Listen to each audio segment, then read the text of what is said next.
A gente vai começar hoje, pessoal, com os fundamentos da eletricidade industrial, tá bom? Para a gente poder falar de eletricidade industrial, a gente vai ter que ver alguns conceitos, né, que são fundamentais para o entendimento do que é corrente elétrica, do que é tensão, tá? Como é que acontece o fenômeno aí de condução elétrica, o que são materiais resistores, né, que tem resistência à passagem de eletricidade, por que eles têm essa resistência, tá bom? Então, eu gosto muito de trabalhar com esse recurso bem aqui, que eu vou estar mostrando para vocês, que é a lousa digital, tá? E fica bem prático da gente estar trabalhando. Se vocês quiserem anotar o que eu vou estar colocando aqui, tá bom? A disciplina é Fundamentos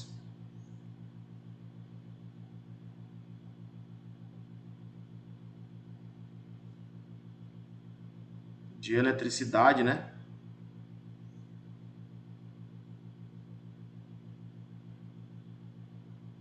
Beleza? Essa disciplina, se eu não me engano, eu apresentei para vocês naquele dia, ela vai ter 100 horas, né? E aí a gente vai estar vendo alguns conceitos básicos aí, para começar, tá? A gente vai estar vendo o que é o átomo, beleza? Isso daqui eu acho que não está na emenda, mas a gente vai ver os tipos de ligação atômica, né? Os tipos de ligação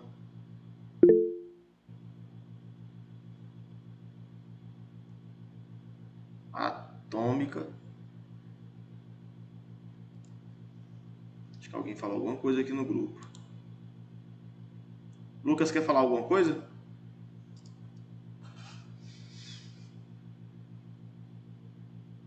Às vezes o pessoal aperta o botão sem querer, aí aparece aqui pra mim, tá? Como se quisesse esse botãozinho da mão aí. Se vocês quiserem falar alguma coisa, pode apertar ele, tá bom? Além dos tipos de ligação atômica, que lá na apostila que eu mostrei aqui no comecinho, vou estar mostrando de novo, ele trata isso aqui de forma bem rápida, né? A gente vai estar vendo também o que aí, depois disso, a gente vai estar vendo quais são os componentes que formam um átomo, né? A gente vai ver aí elétrons, nêutrons, prótons, tá? Depois disso a gente vai estar vendo os conceitos de corrente elétrica, né? O que é a corrente elétrica?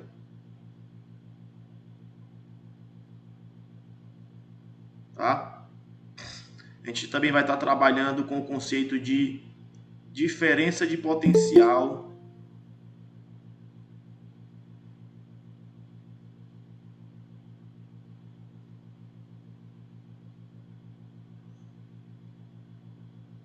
Alguém entrando na reunião agora aqui, peraí.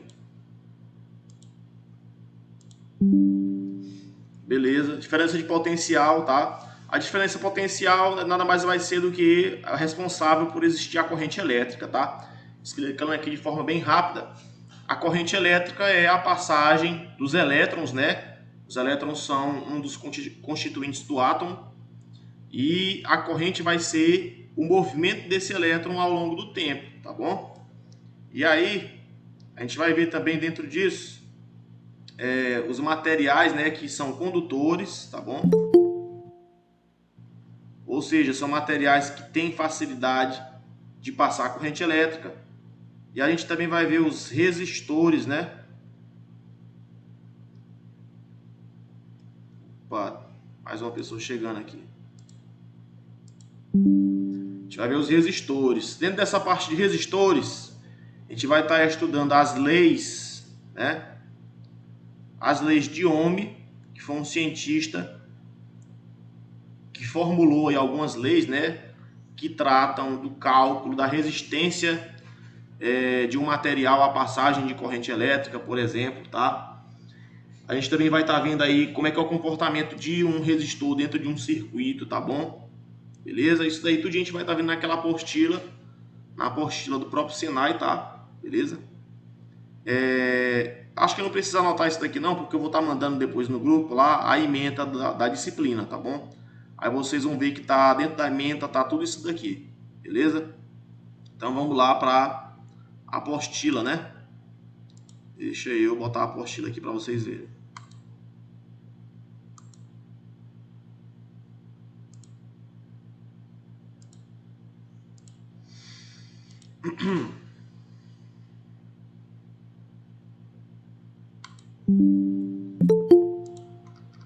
Opa.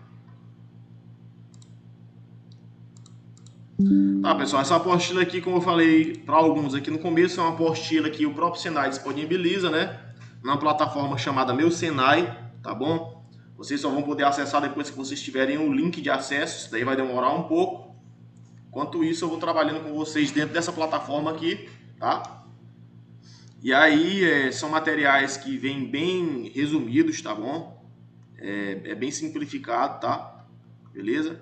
A primeira coisa que a gente vai estar vendo aí, pessoal, né? É o conceito de átomo, tá? O que é um átomo, tá bom? Aqui tem muito texto, né? Mas eu não vou me prender muito ao texto, não. Vou me prender mais às imagens, tá bom? A gente sabe que a matéria, pessoal, é constituída, né? É convenção, né? Da ciência que nós somos constituídos por átomos, tá? O que seria um átomo, pessoal? Um átomo digamos que seria a menor partícula conhecida pelo ser humano. Mas hoje já sabe-se que existem partículas menores ainda, né? A gente sabe que o átomo é formado por um núcleo, tá bom? Esse núcleo atômico, ele é formado por nêutrons, que são partículas com carga neutra, tá? Como o próprio nome diz. É formado por prótons, que são partículas de carga positiva, tá? E é formado por uma camada elétrica, né? Chamada de... ela é formada por elétrons, tá? Então a gente vai ter o que aí, pessoal? A gente vai ter um núcleo positivo, né? As partículas neutras não vão influenciar em muita coisa. A gente vai ter aí uma série de camadas, tá? Que são as camadas eletrônicas, formadas por elétrons. A maior parte da interação dos materiais, né? Dos elementos químicos, acontece através de troca de elétrons, tá bom? Por quê? Porque na natureza, assim como na nossa vida, né? Digamos que os elementos químicos eles estão sempre procurando um estado de estabilidade, tá? Então, para entrar nessa estabilidade, eles fazem aí as famosas ligações químicas, tá bom? Não sei se vocês vão lembrar, mas existem basicamente 3 tipos de ligações químicas onde os átomos vão estar interagindo entre si, tá bom? Um detalhe interessante. O que vai dar peso a um átomo? Geralmente é o núcleo, tá? O núcleo é formado por partículas pesadas, que são os prótons e os nêutrons, tá? Já os elétrons, eles têm massa insignificante, tá bom? A massa de um elétron é muito pequena. Então, digamos que o peso de um átomo, o peso total de um átomo é praticamente vindo da parte do núcleo, né? A parte da camada eletrônica não vai ter peso significativo, tá bom? Esse modelo aqui é um modelo antigo, né? Tá? Esse modelo aqui é um modelo que foi criado por Bohr, né? Um cientista aí dos anos de 1800 e pouco, tá bom? E nesse modelo aqui, pessoal, hoje em dia não é mais, apesar de a gente trabalhar com ele, né, no ensino, ele é um modelo que está um pouco ultrapassado, tá? Hoje acredita-se no princípio da incerteza, em que os elétrons eles não têm uma posição fixa, né, como está nessa foto aqui. Eles vão ter mais uma característica de estarem presentes dentro de uma nuvem eletrônica. Aqui tem essa representação mais para frente. Essa representação bem aqui, pessoal, ó. Aqui seria o núcleo do átomo, né, com as partículas positivas e neutras. E aqui seria a nuvem eletrônica, né, onde os elétrons provavelmente estariam, tá bom? Então eles não têm uma posição ali fixa, né? Eles ficam aí perdidos nessa nuvem eletrônica e em posições incertas, tá? Beleza? Alguma dúvida até agora, pessoal?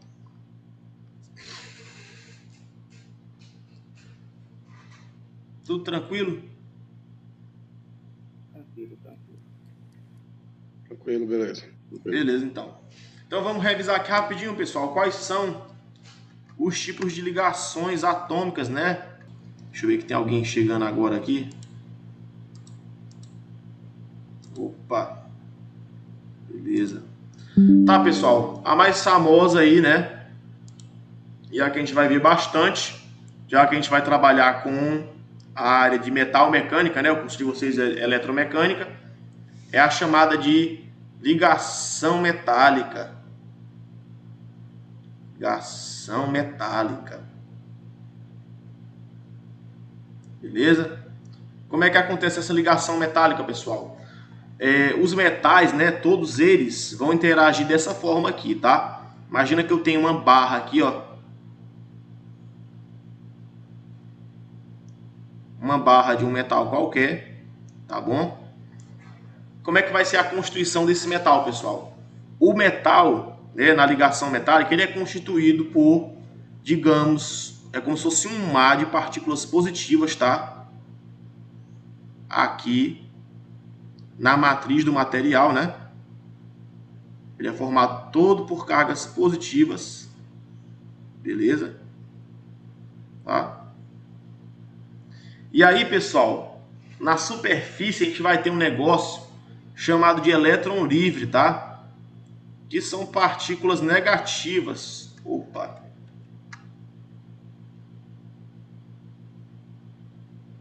Ao longo de toda a superfície desse metal aqui. Beleza? Agora eu já trabalho para desenhar esses elétrons aqui, viu? Aí, professor, Oi. H negativas. Desculpa. Esse que o senhor falou aí que formam cargas negativas, como é que chama? São os elétrons livres. Eu vou rabiscar aqui do lado, tá? Ah, Ó, beleza, obrigado aí. essas cargas negativas aqui que a gente tem no metal são os elétrons livres. Ah, beleza. Elétrons livres. Beleza? É o que acontece, pessoal. A ligação metálica, né? Ela é uma ligação considerada uma ligação forte, tá bom? Vou colocar aqui do lado. É uma ligação forte. Beleza? Porque justamente vai acontecer aí, pessoal, uma atração, né? Eu ainda não falei para vocês, mas partículas de sinais diferentes se atraem, né? E partículas de sinais opostos, desculpa, partículas de sinais iguais se repelem e partículas de sinais opostos elas se atraem, tá bom? E nos metais essa força de atração é muito grande, tá? É por isso que os aços, né, os ferros, eles têm uma resistência mecânica boa. É porque esse tipo de ligação metálica aqui tem uma atração entre essas cargas positivas e negativas muito fortes, tá? Só o que acontece? Por que os metais são bons condutores de eletricidade? É justamente porque eles têm esses elétrons livres aqui, né? Digamos que são elétrons que estão disponíveis, né? São elétrons em excesso que estão disponíveis aí na constituição molecular desses materiais. E eu não sei também se vocês sabem mais, quando um metal conduz eletricidade, ele conduz essa eletricidade através da superfície desse metal, tá bom? Toda a eletricidade que é conduzida por um metal é através da superfície, não pelo núcleo, tá? Por exemplo, um cabo elétrico, ele conduz eletricidade pela superfície, ele não conduz eletricidade pelo núcleo do metal, tá bom? E aí quem vai ajudar nessa condução aí são esses elétrons livres aí que ficam espalhados na superfície do metal, tá? Beleza? Então, por isso é muito fácil conduzir eletricidade através de um material metálico. Porque na hora, digamos que eu ligo aqui, vou colocar aqui uma corrente, né? Ligada aqui nessa barra. Vou chamar essa corrente de A, né? A é a unidade de corrente, né? É amperes, tá bom? Digamos que eu coloco aqui uma corrente. Na hora que essa corrente chegar aqui, uma corrente negativa, tá? Ela vai logo fazer ponte com esses elétrons que estão livres aqui e vai repassar para frente, né? Digamos, para se eu conectar um outro fio aqui do outro lado, né? Esses elétrons vão conseguir trafegar livremente aqui através dessa chapa, tá bom? Então, lembre-se disso, a capacidade de conduzir eletricidade de um metal se dá graças a esses elétrons aqui livres, tá? Beleza? Alguma dúvida aí, pessoal? Não, por enquanto não. Tranquilo, né?